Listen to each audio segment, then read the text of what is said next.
Saya balas untuk boy. Okey, saya balas nak bagi dekat share. Okey. Berlari-lari sampai terpelanting. Apa itu? Dah kena guide dengan superstar, ingat ke boleh jadi something? Rupanya still nothing.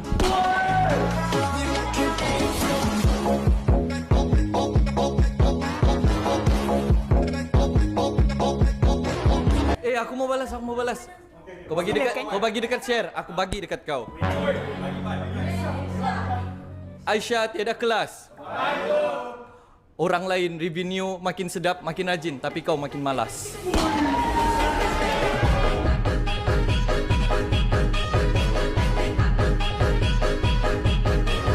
Boy, ni fair boy. Kalau orang pergi kiri, kita pergi kanan. Kalau dorang iri, kita ketawakan.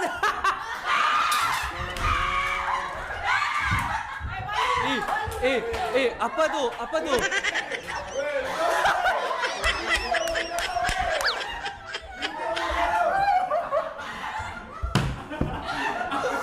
nak pandai lah. Apa tu? Boboy padi. Digelar handsome boy tapi datang kerja macam tak mandi.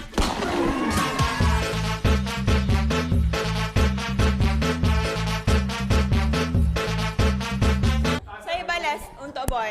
Okey. Saya bagi JJ ni dekat Irfan. Okey. Okey. Irfan sarapan banana. Apaan tu? Ingat ke bila buat content effort, bolehlah naik view. Rupanya hari tu just pinjam crowd Rina.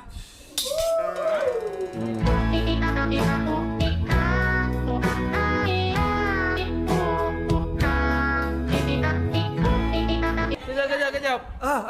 Oi. Aisyah mandiri. Taulah revenue tinggi tapi jangan sampai lupa diri.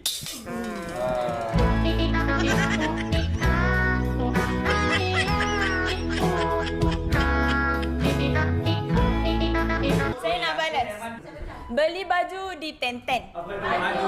Lawan puncher bukan takut kalah, tapi takut kena kecam. Seorang suka buat muka sposen, seorang diam sepanjang konten.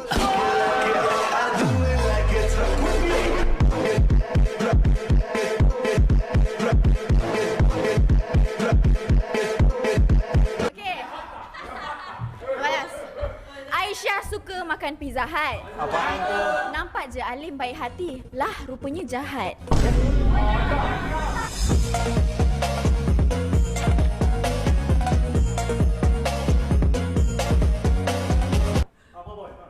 Aku diam bukan berarti aku takut. Tapi aku tahan kentut.